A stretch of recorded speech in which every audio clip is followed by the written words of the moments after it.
उसके बाद आती है डायग्नोसिस। एस्टिग्मेटिज्म को डायग्नोस करने के लिए हम रेटाइनोस्कोपी करते हैं, कैरेटोमेट्री करेंगे, तो उससे जो स्टीपेस्ट और फ्लैटेस्ट कर्व है वो डिटरमाइन होगा कैरेटोमेट्री के थ्रू। कॉर्नियल टोपोग्राफी भी की जाती है। ये एक एडवांस टेक्नोलॉजी है जो हमें बहुत ज़्यादा डिटेल्ड इन्फॉर्मेशन देती है कॉर्निया की शेप से रिलेटेड, कॉर्नियल टोपोग्राफी। और एस्टिग्मेटिक फैन टेस्ट भी होता है, ठीक है। ये सारे जो है डायग्नोसिस होगी। ट्रीटमेंट में एक तो नॉन सर्जिकल ट्रीटमेंट है, उसमें हम सिलेंड्रिकल लेंस देते हैं पेशेंट को ताकि उसका सिंपल एस्टिग्मेटिज्म करेक्ट हो जाए। दूसरे स्फेरो सिलेंड्रिकल लेंस दिए जाते हैं ताकि उसका कंपाउंड और मिक्स्ड एस्टिग्मेटिज्म सही हो, स्फेरो सिलेंड्रिकल। हार्ड कॉन्टैक्ट लेंस जो है वो सारे जो 2 से 3 डायोप्टर का रेगुलर एस्टिग्मेटिज्म है उनको करेक्ट करेगा। नॉन सर्जिकल के बाद है सर्जिकल ट्रीटमेंट, जिसमें हम एस्टिग्मेटिक कैरेटोटोमी करते हैं।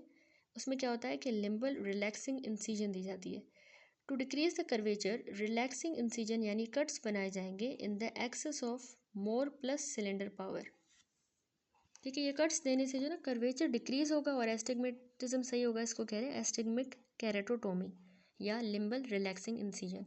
नंबर 2, सर्जरी के लिए हम एक्स्ट्रा सूचर्स लगाते हैं, यानी कर्वेचर को बढ़ाने के लिए जो गिवन राइट एंगल होता है एक्सेस प्लस सिलेंडर का, वहाँ पे हमने एक्स्ट्रा सूचर्स लगाने हैं, ठीक है। थर्ड, हम फोटो रिफ्रैक्टिव कैरेटोटोमी करते हैं, कैरेटेक्टोमी। तो इससे 3 डायोप्टर्स जितना करेक्ट हो सकता है एस्टिग्मेटिज्म।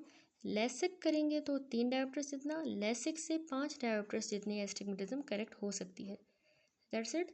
नेक्स्ट टॉपिक है हमारा अकोमोडेशन।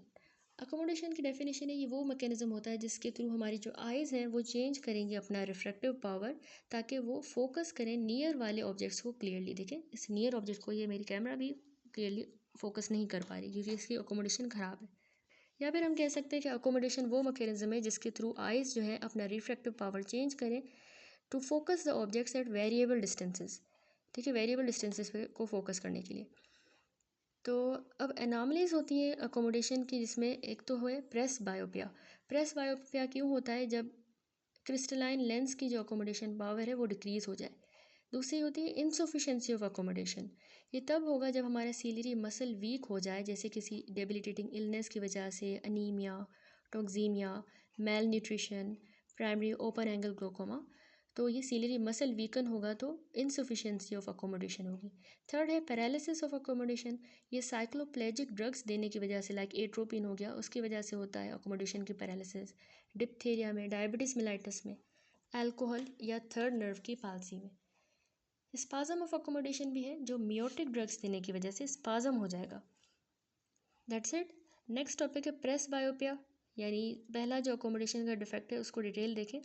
प्रेस बायोपिया की डेफिनेशन है, ये असल में फिजियोलॉजिकल इनसफिशेंसी होती है अकोमोडेशन की, जिसके नतीजे में विजन इम्पेयर हो जाएगा, नियर वर्क का विजन इम्पेयर होगा।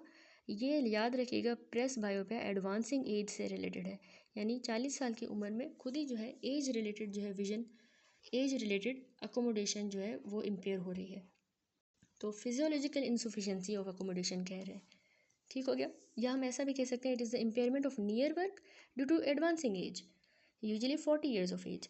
कॉज क्यों हो रहा है? By decrease in the accommodation power of the crystalline lens. Age के साथ जो लेंस की क्रिस्टलाइन पावर है वो डिक्रीज हो जाती है। तो इटियोलॉजी यही है कि एडवांसिंग एज हुई, 40 साल की उम्र हुई, तो उसमें हमारी जो लेंस होता है उसकी पावर जो है डिक्रीज हो जाएगी, अकोमोडेशन पावर।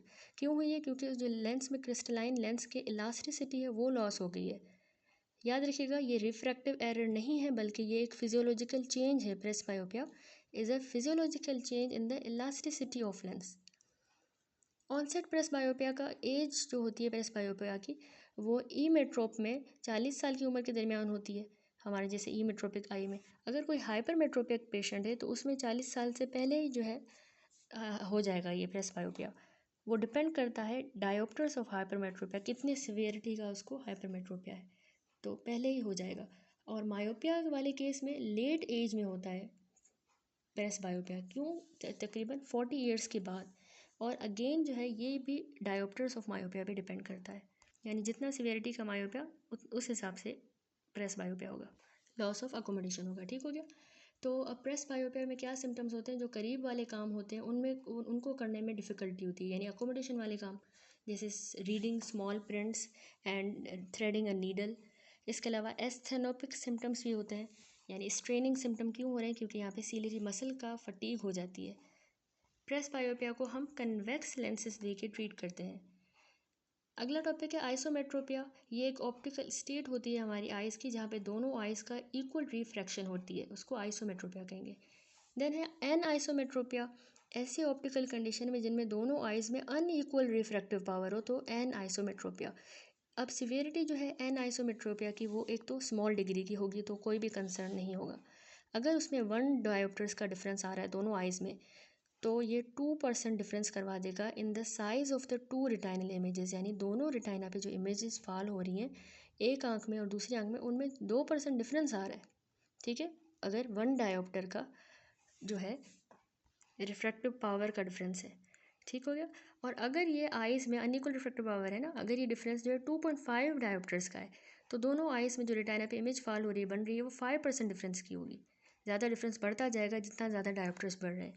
एंड नंबर 4, अगर डिफरेंस 2.5 से लेके 4 डायोप्टर्स जितना है तो ये हम टोलरेट हो सकता है, लेकिन डिफरेंस दोनों में मोर देन 4 डायोप्टर्स हो जाएगा जो कि 8% डिफरेंस बनेगा दोनों रिटाइनल इमेजेस पे साइड्स पे।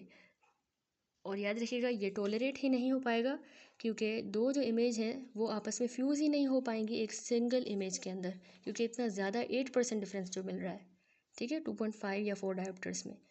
और उसके नतीजे में पेशेंट को डिप्लोपिया हो जाएगा, दोनों इमेजेस को फ्यूज़ नहीं कर पाएगा, डबल विजन होगा। ठीक हो गया। तो अब टाइप्स आती हैं एनाइसोमेट्रिया में भी, सिंपल, कंपाउंड, मिक्स्ड। सिंपल वाले में एक आंख तो नॉर्मल होती है, दूसरी या तो मायोपिक होगी, दूसरी हाइपरमेट्रोपिक, या मायोपिक या हाइपरमेट्रोपिक, एक जबकि नॉर्मल है। कंपाउंड में क्या होगा, दोनों आंखें या तो मायोपिक हाइपरमेट्रोपिक होंगी, लेकिन एक वाली आंख हायर रिफ्रैक्टिव एरर रखेगी बनस्बत दूसरी के, तो उसको कंपाउंड कहेंगे।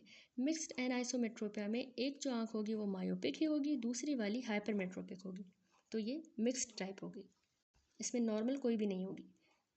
अब एनाइसोमेट्रोपिया के कुछ इफ़ेक्ट्स होते हैं। जब उसमें रिफ्रैक्टिव एरर जो आ रहा है वो 3 डायोप्टर से कम होगा तो सिंगल बाइनोकुलर विजन पेशेंट की मेंटेन होगी, एक साइड की binocular vision, single binocular vision.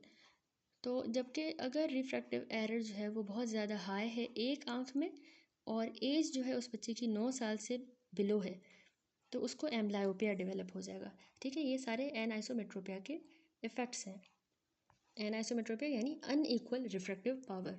Treatment है कि हम इसको स्पेक्टेकल्स दे के ट्रीट करेंगे, contact lenses, aniseikonic glasses, intraocular lens implantation की जाती है यूनिलोकुलर एफेकिया के लिए, रिफ्रैक्टिव कॉर्नियल सर्जरी की जाती है यूनिलेटरल हाई मायोपिया, एस्टिग्मेटिज्म में और हाइपरमेट्रोपिया में, और इसके अलावा क्लियर लेंस को रिमूव किया जाएगा।